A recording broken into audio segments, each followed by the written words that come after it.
Drama serial गिरफ्त की mega episode में बुशरा रूही के घर आती है और उससे आके कहती है कि दरवाज़ा खोलो। रूही दरवाज़ा नहीं खोलती पहले तो, फिर कहती है अब मेरा क्या कसूर है, तुम दरवाज़ा क्यों नहीं खोल रही। फिर रूही बड़ी दरवाज़ा खड़काने के बाद रूही दरवाज़ा खोल देती है और उसको अंदर ले आती है। वो कहती है कि सारे मामले में मेरा क्या कसूर है, मुझे तो कुछ पता ही नहीं था, तुम मुझे किस बात की सज़ा दे रही हो, मुझसे क्यों नाराज़ हो।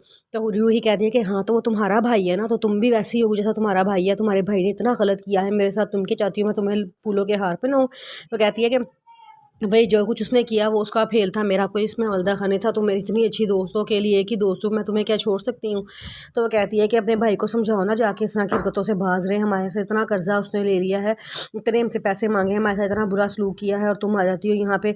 बुशरा नाराज़ होकर चली जाती है, कहती है ठीक है तुम रहो ऐसे ही, मैं जा रही हूँ अपने घर, मैं आइंदा कभी तुम्हारे घर आऊँगी नहीं। रूही कहती है हाँ हाँ ना ना, मुझे कोई ज़रूरत भी नहीं है कि तुम हमारे घर आओ।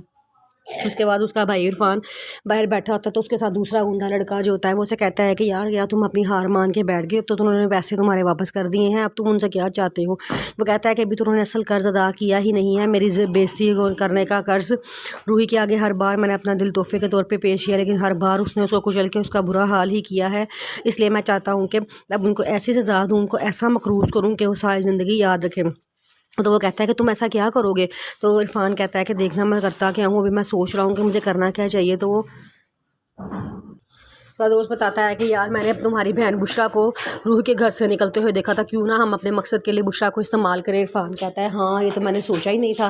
काफ़ी अरसे बाद मूसा अपनी दुकान पर जाता है तो वो बड़ा परेशान होता है, तो उसका दोस्त बड़ा खुश होता है, कहता है वो यार आज तुम कहाँ से आ गए हो। वो कहता है कि बस तबीयत थोड़ी सी बेहतर हुई थी, सोचा दुकान का चक्कर ही लगा लूँ। वो कहता है उस्ताद आओ क्या चाहते हो। वो कहता है कि मैं ऐसा करो मेरे लिए मज़ेदार सी चाय बनवा कर लेके आओ।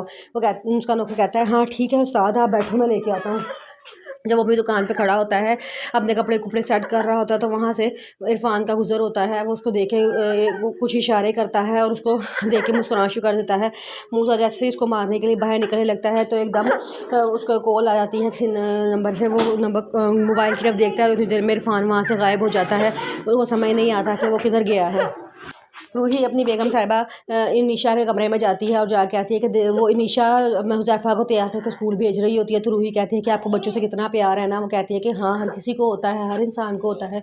रूही कहती है लेकिन मैं बेगम साहिबा एक बात है, अपने बच्चे इंसान के अपने बच्चे ही होते हैं। रूही इनिशा कहती है कि नहीं ऐसी बात नहीं है, बच्चे तो सांझे होते हैं, हर किसी के बच्चा है अपना हो या गैर का हो, बच्चा तो बच्चा ही होता है। लेकिन वो कहती है कि नहीं बेगम साहिबा मैं दुआ करती हूँ अल्लाह ताला आपको भी औलाद दे, क्योंकि मुझे पता है कि साहब जी को बच्चे बहुत पसंद है, अगर आपकी औलाद हो तो साहब जी को कितना अच्छा लगे। तो वो कहती है कि हाँ ठीक है तुम दुआ करो, क्या पता तुम्हारी दुआ लग जाए। रूही कहती है कि इंशाल्लाह मैं ज़रूर दुआ करूँगी आपके लिए। अनीशा कहती है कि हाँ तुम दुआ करो और अगर तो तुम्हारी दुआ कबूल हुई ना तो मैं तुम्हारे मुँह मांगी रकम दूँगी। तो कहती है कि हैं ऐसा होगा। अनीशा कहती है क्यों नहीं होगा। ये कह के अनीशा अपने कमरे से बाहर चल जाती है और रूही मुराद की तस्वीर के पास आके खड़ी हो जाती है और उस तस्वीर को देखना शुरू कर देती है। जब इरफान मूसा घर वापस आता है तो उसकी मम्मा कहती है बेटा तुम कहाँ गए थे, भी तुम्हारी तबीयत भी ठीक नहीं हुई है, तुम्हारी चोटें भी ठीक नहीं हुई, तुम कहाँ चले गए थे। वो कहता है कि मैं ज़रा दुकान पे गया था। उसकी मम्मा कहती है तो बेटे तभी तुम थोड़ी देर और रेस्ट कर लो, जब तुम मुकम्मल ठीक हो जाओगे तो इंशाल्लाह तुमने ही काम करना है। वो कहता है कि नहीं मामा घर बैठे बैठे मैं तंग आ गया था, मेरा दिल करता कि मैं थोड़ी देर के लिए बाहर निकलूँ घूमूँ फिरूँ, इसलिए मैं बाहर चला गया था। उसकी मम्मा कहती है चलो ठीक है बेटा जैसा तुम्हारी मर्ज़ी, तुम जो मर्ज़ी चाहो करो।